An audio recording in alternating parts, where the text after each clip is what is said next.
الرحیم۔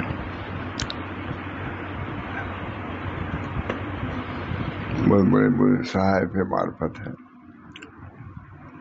بہت مشہور وضو بھی ہیں، کتاب بھی ہے،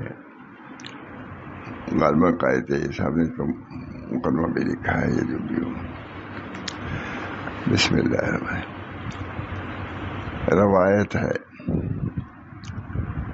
روایت ہے کہ ایک بار حضرت امیر المومنین عمر رضی اللہ تعالیٰ عنہ 3 دن اور 3 رات تک اپنے گھر میں رہے،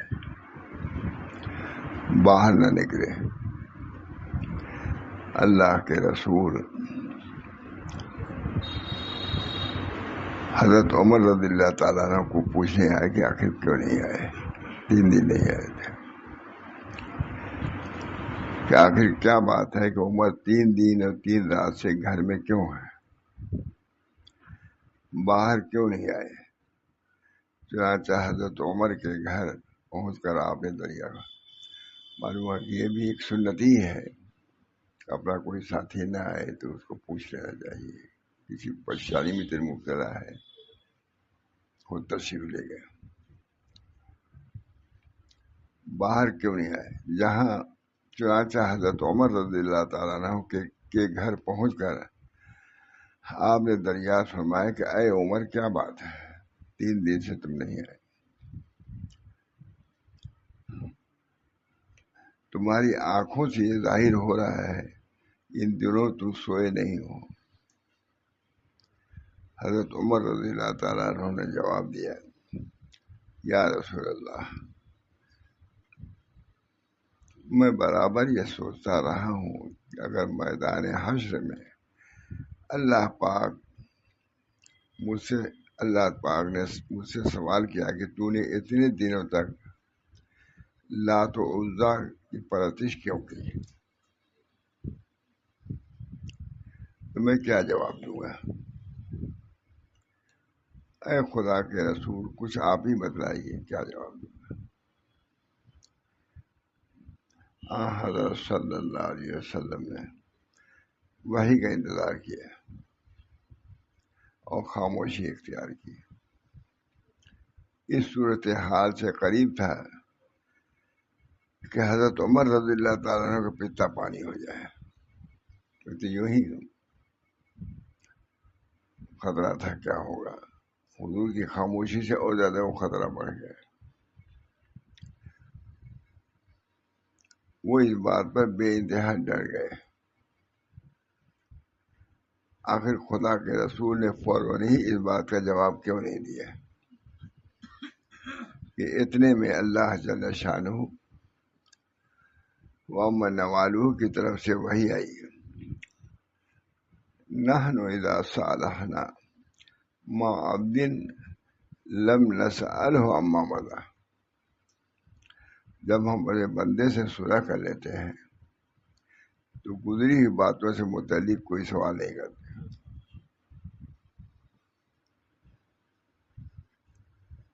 روایت ہے کہ فضیل بن عیاض ابتدا میں ڈاکہ زنی کرتے تھے، لیکن جس سے کوئی چیز چھینتے تو اس کا نام، مقام، اس کے باپ کا نام اور واقعے کی تاریخ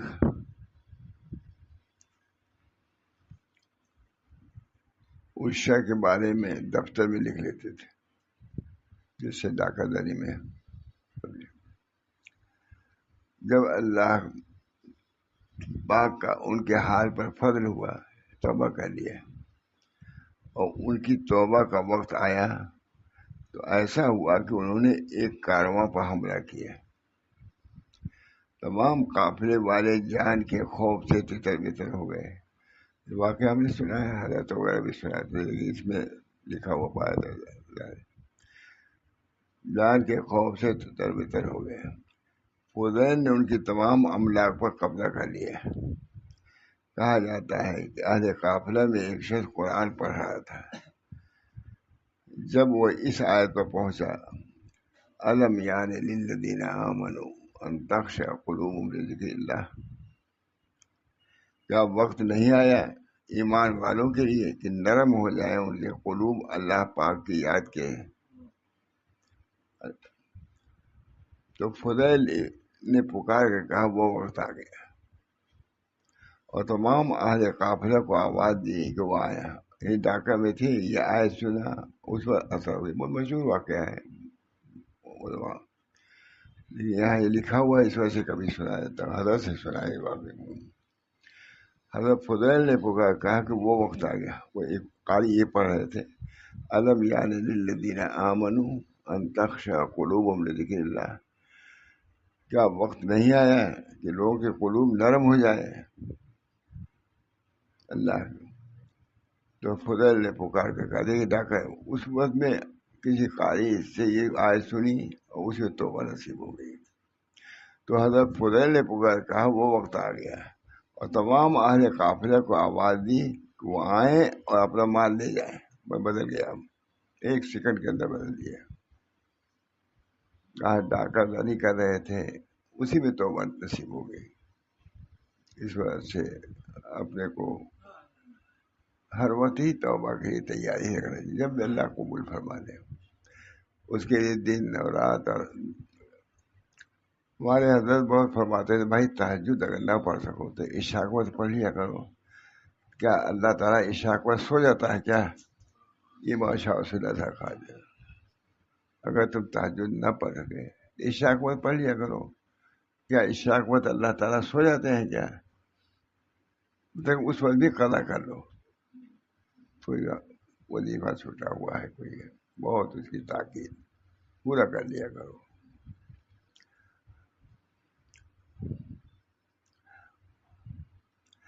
وہ لوگ حضرت فضیل جب پکارے آ جاؤ، وہ لوگ اس خیال سے نہ آئے کہ فضیل ان کو اس بہانے سے بلا کر قتل نہ کر دے.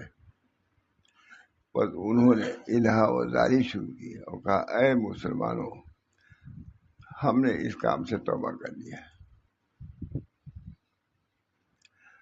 اور میں شرمندہ ہو گیا ہوں. انہوں نے کہا اے فضیل اگر تم سچے ہو تو یہاں سے چلے جاؤ اور ہمارا مال چھوڑ جاؤ، ہم خود اسے اٹھا لیں گے.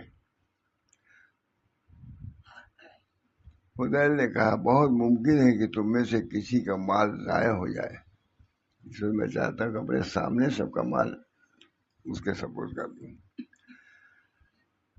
اور قیامت کے دن اس کی ذمہ داری مجھ پر آ جائے. اس لیے میرے سامنے آؤ، اپنے اپنے مال کو پہچانو، اور جو چیز جس کی ہو وہ اسے لے جائے اور اٹھا کر لے جائے. قافلہ والے فضیل کی اس طرح یقین دہانی کے بعد آئے اور اپنا اپنا سامان دیکھ کر اور پہچان کر اس پر قابض ہو گئے. فضیل نے ان سے معافی مانگی. حضرت فضیل نے ان سے معافی چاہی اور ان کو خوش کیا. بعد ازاں وہ گھر آئے اور اپنا معمول بنا لیا کہ اپنے دفتر میں دیکھتے جو چیز جس سے چھینی ہوتی وہ اسے واپس کرتے. یہ توبہ توبہ کی میں نے اس وقت توبہ واقعی ہونی چاہیے. بیعت کرنا ہے، یہ نہیں کہ سب چیز کرتے رہو اور بیعت بھی ہوتے رہو. بیعت کا مطلب یہی ہے کہ جو چیزیں ناحق تمہارے پاس ہیں اس کو دور کرو. ہمارے حضرت واقعہ بیان کرتے تھے لیکن زبانی بیان کرتے تھے، میں لکھا ہوا پایا تو میں اسی کو سناتا ہوں. قافلہ والے فضیل کی اس طرح یقین دہانی کے بعد آئے اور اپنا اپنا سامان دیکھ کر اور پہچان کر اوپر قابض ہو گئے. فضیل نے ان سے معافی چاہی. اب تو حضرت فضیل کہا جائے گا. حضرت فضیل نے ان سے معافی چاہی اور ان کو خوش کیا. بعد ازاں وہ گھر آئے اور اپنا معمول بنا لیا کہ اپنے دفتر میں دیکھتے جو چیز جس سے چھینی ہوتی اسے واپس کرتے. یہ توبہ میں کہا جاتا ہے کہ ہم حقوق کو ادا کریں گے.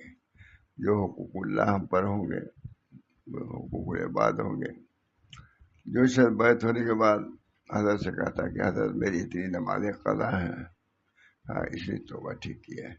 جس کو اپنے نمازوں کی قضا کی فکر پیدا ہوئی وہ اصلی توبہ کر لے. بہت خوش ہوتے تھے. یہ کام پر لگ گیا. فرماتے تھے بیت ہونے کے بعد نہیں کہتے تھے کام پر لگا. جب نماز کے قضا وغیرہ شروع کرتے کہتے یہ کام پر لگ گیا. دیکھو بھی 3 نمازیں کرا گئے. بہت اس کی تاکید. فضیل نے ان سے معافی چاہی اور ان کو خوش کیا. بعد ازاں وہ گھر آئے اور اپنا معمول بنا لیا کہ اپنے دفتر میں دیکھتے جو چیز جس سے چھینی تھی وہ اسے واپس کرتے.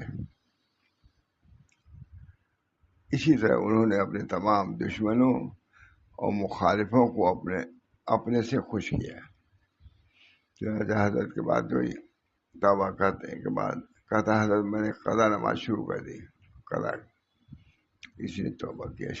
صحیح طور سے بات یہ ہوا جس کو اپنے پہلی چیز چھوٹی ہوئی یاد آئے اور اس کو ادا کرے یہ اصلی توبہ. اسی طرح انہوں نے تمام دشمنوں اور مخالفوں کو اپنے سے خوش کر لیا اور دنیا کے اموال میں سے کوئی چیز ان کے پاس باقی نہیں. جتنا ڈاکے میں چھینا تھا قبضہ کیا تھا سب کو واپس کر دیا. یہ ہے صحیح توبہ. ایک دن انہوں نے رجسٹر میں دیکھا تو انہیں پتہ چلا کہ ایک وقت نیشاپور میں ایک یہودی سے انہوں نے 40,000 دینار چھینے تھے. ابھی تک اس کی رقم نہیں واپس کی تھی اور اس کو خوش نہیں کیا تھا. اس یہودی کے پاس آ کر آپ نے کہا کہ میں فضیل ہوں. یہ واقعہ میں نے زبانی سنا تھا لیکن جب یہ مل گیا تو میں اسی سناتا ہوں. اس یہودی کے پاس آ کر آپ نے کہا کہ میں فضیل ہوں. اتنے سال پہلے فلاں مقام پر میں نے 40,000 دینار تجھ سے چھینے تھے. اب میں نے ڈاکہ زنی سے توبہ کر دی.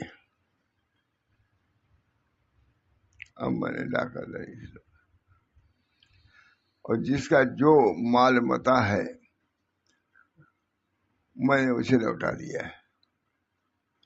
لیکن تجھے لوٹانے کے لیے میرے پاس کچھ بھی چیز باقی نہیں. میں تیرے پاس آیا ہوں اور تجھ سے یہ کہنا چاہتا ہوں کہ اب تو جو چاہے میرے بارے میں فیصلہ کر لے. خواہ مجھ سے اس کے بدلے میں مزدوری کرا لے. یہ توبہ.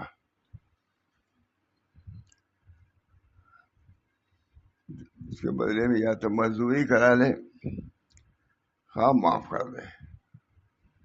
یہودی نے کہا میرا حق مجھے دے تاکہ میں تجھ سے خوش ہو جاؤں. معاف نہیں کروں گا میں.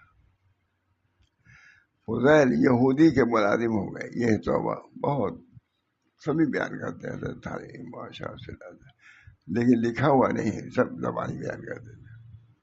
جب یہ مل گیا تو میں نے کہا جیسے ہے ویسے سنا دو. فضیل یہودی کے ملازم ہو گئے اور اس کی خدمت کرنے لگے. یہودی نے تورات میں کہیں پڑھا تھا کہ امت محمدیہ میں سے جو شخص صدق دل سے توبہ کرے گا وہ اگر خاک میں ہاتھ ڈالے گا تو وہ سونا ہو جائے گا. یہ پڑھا تھا. اس نے سوچا کہ اب موقع ہے اس کا کہ امتحان اس کا لیا جائے. کہتا ہم نے توبہ کر لی ہے تو اگر یہ چیز ظاہر ہوتی ہے تو معلوم ہوگا سچی توبہ کی ہے ورنہ جھوٹا ہے. یہودی اپنے گھر میں گیا اور ہمیانی کو مٹی سے پر کیا اور ایک طاق میں رکھ دیا. باہر آیا فضیل سے بولا میں نے قسم کھائی ہے کہ میں تجھ سے کچھ نہ لوں گا لیکن ایک کام کرو. امتحان والی بات. میرے گھر میں جاؤ اور طاق میں میری ایک ہمیانی رکھی ہوئی ہے اسے اٹھا لاؤ تاکہ میں تجھ سے خوش ہو جاؤں. فضیل نے اس کے گھر میں جا کر اس طاق سے وہ ہمیانی اٹھائی اور لا کر یہودی کے سامنے ڈال دی. قدرت کا کرشمہ دیکھیے کہ جتنی اشرفیاں یہودی سے انہوں نے کبھی چھینی تھی اتنی ہی اشرفیاں یہودی کو اس تھیلی سے مل گئی. یہودی کے دل پر اس بات کا گہرا اثر ہوا. اس نے کہا کہ تو نے میرے کفر کے تابہ کو ایمان کے زر خالی سے بدل دیا. تھا کہ جو اینٹ پتھر کو چھوئے گا تو سونا ہو جائے گا، سونا ہو گیا۔ یہودی کے دل پر اس بات کا گہرا اثر ہوا، اس نے کہا کہ تو نے میرے کفر کے تابع کو ایمان کے ذرے خالص سے بدل دیا۔ سمجھ گیا؟ واقعی سنتے ہیں تمام بزرگان بیان کرتے ہیں، لیکن اس کو میں اس طرح سناتا ہوں۔ تابع کو ایسا کیا ہے، اب تو مجھے اسلام کی دعوت دے، بے شک تمہارا دین سچا ہے۔ اینٹ پتھر تھا، لے آئے تو سونا چاندی ہو گیا وہ۔ بے شک تمہارا دین سچا ہے۔ اسی وقت وہ یہودی اور 70 دوسرے آدمیوں کے ساتھ مسلمان ہو گیا۔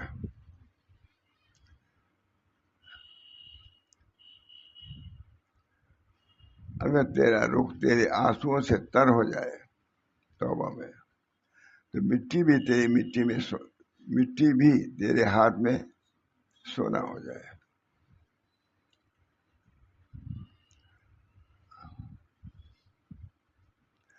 پر جو شخص صحیح توبہ کرتا ہے تو اللہ کا محبوب ہو جاتا ہے۔ توبہ کی اتنی اہمیت ہے۔ جب بیعت کو بھی لوگ کہتے ہیں فلاں نے فلاں ہاتھ پر توبہ کر دیا، لیکن بیعت ہونے پر بھی کوئی اثر نہیں ظاہر ہوتا، عموماً یہ ہے، رسماً بیعت ہوتے ہیں۔ اگر تیرا رخ تیرے آنسوؤں سے تر ہو جائے تو مٹی بھی تیری مٹھی میں سونا ہو جائے۔ اگر جوان توبہ کرتا ہے تو وہ اللہ کا محبوب ہو جاتا ہے۔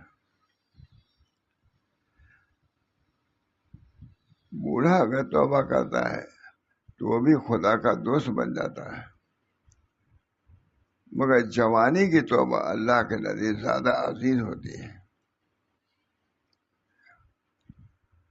توبہ کے 3 درجات ہیں، اللہ تعالیٰ ہم سب لوگوں کو صحیح توبہ کی توفیق، بہت اچھا آگے بہت عمدہ مضمون ہے، لیکن اب دیر بھی ہو جائے گی۔ اللہ تعالیٰ ہم سب لوگوں کو جو یہ اوقات ہم لوگوں کو ملتے ہیں اس کی قدر کرنے کی توفیق مرحمت فرمائے۔ یہ ضروری نہیں کہ اس وقت ہم زندہ ہیں تو کل بھی زندہ رہیں، اپنے اوقات کی قدر۔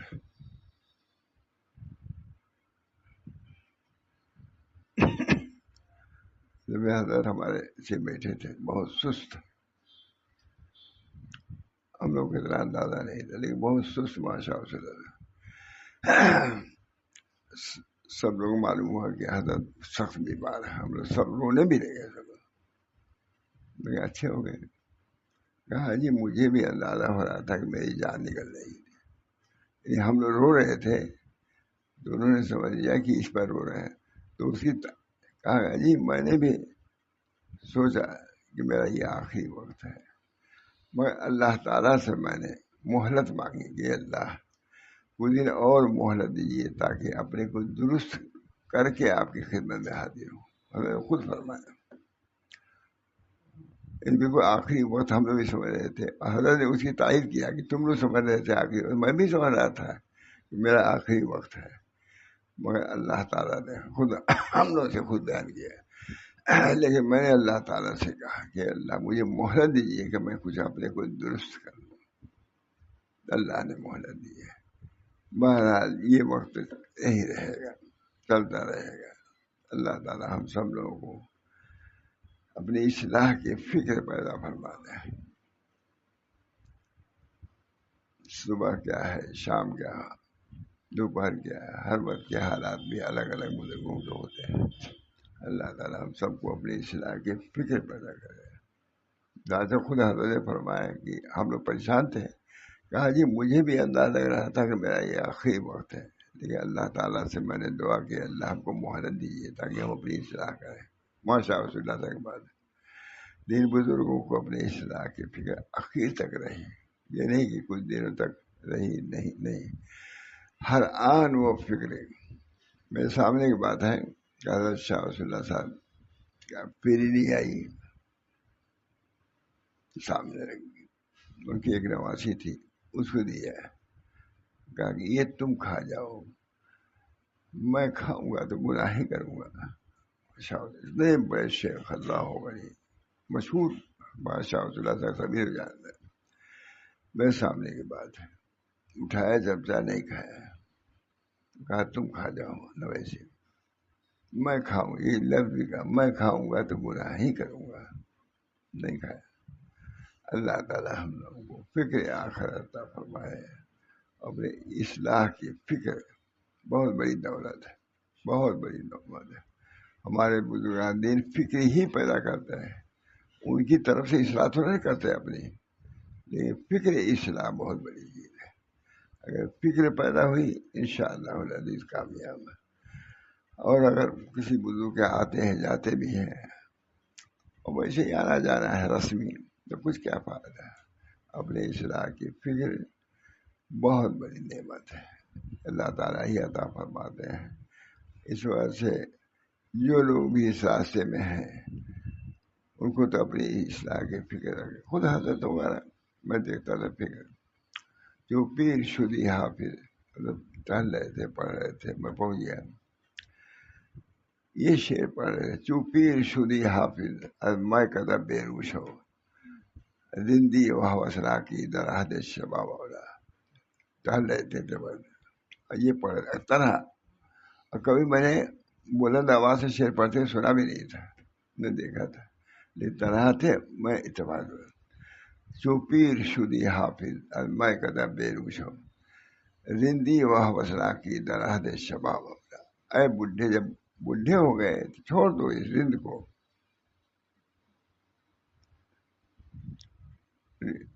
یہ زندگی اور حوصلہ کی جوانی میں تو زیب دیتا ہے، بڑھاپے میں زیب نہیں دیتا ہے۔ بہت اچھا سے میں نے خود حضرت سے کسی سنا بھی نہیں ہوگا کہ اشعار پڑھ رہے تھے، میں پہنچ گیا، چو پیر شدی حافظ از میں قدم بے روش ہو، زندگی و حوصلہ کی درحد شباب اولا، جوانی میں تو سب ہے، اب بڑھاپے میں بھی وہی بات ہے، کتنا عمدہ مراقبہ ہے کہ کس کا؟ حضرت ماشاء رسول اللہ صاحب کتنی اصلاح کی فکر فرماتے تھے۔ میں کوئی بات کہنا ہوتا ہے، تہجد کو بناتے تھے عموماً، کہا یہ بات میں نے خود اپنے سے کہی ہے، اصلاح کی کوئی بات ہوتی تھی اپنے کو متوجہ، میں یہ بات میں نے اپنے سے کہی ہے، پھر تم لوگ سے کہتا ہوں تہجد کے بعد، تم لوگ سے کہتا، چونکہ تم لوگ ہماری اولاد ہو اس وجہ سے اپنے بات تم لوگ سے کہتا ہوں، اب خانقاہ میں سب سے جا کے کہوں یہ بات ترتیب، پہلے اپنی اصلاح، یہ بات پہلے میں نے اپنے سے کہی ہے، پھر تم لوگ سے کہتا ہوں کہ تم لوگ اولاد ہو ہماری، اب خانقاہ میں جا کے بات، اب ان چیزوں کا رواج مول صاحب اصلاح اور تربیت کا چونکہ ختم ہو رہا ہے، اس بنا پر بے برکتی بھی ظاہر ہے۔ اللہ تعالیٰ ہم سب لوگوں کو اپنے اکابر کے طریق پر چلنے کی توفیق عطا فرمائے۔ کتنا اپنے اصلاح کی یہ حضرات فکر کرتے تھے، کھاتے کھاتے چھوڑ دیا، تم کھاؤ سارے بیٹی تم کھا جاؤ، ہم کھائیں گے تو گناہ ہی کریں گے۔ یہاں کبھی کسی کو خیال آتا ہے اتنا بڑا شیخ کبھی شاید کھائے بھی نہیں رہے ہوں گے چیز، لیکن کھایا لے تم کھا جاؤ۔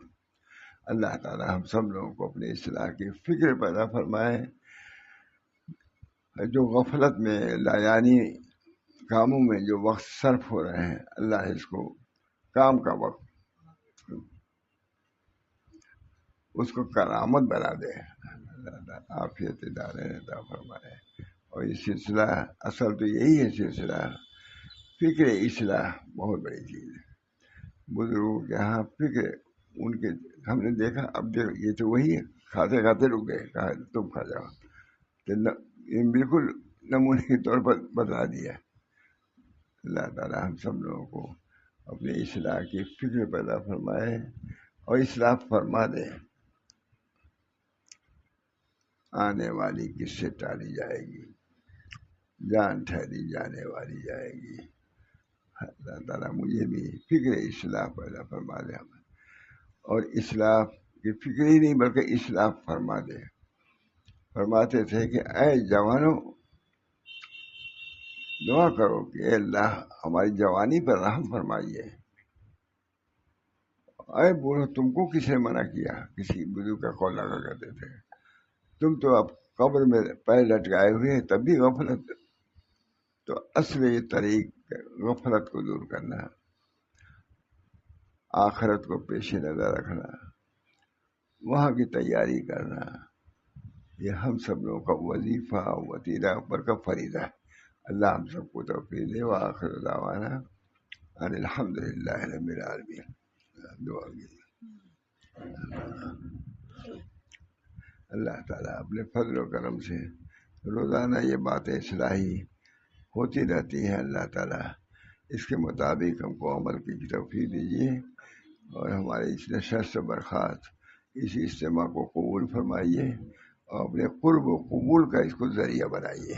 ربنا تقبل منا انک انت السمیع العلیم برحمتک یا ارحم الراحمین بحرمت سید نبی کریم صلی اللہ علیہ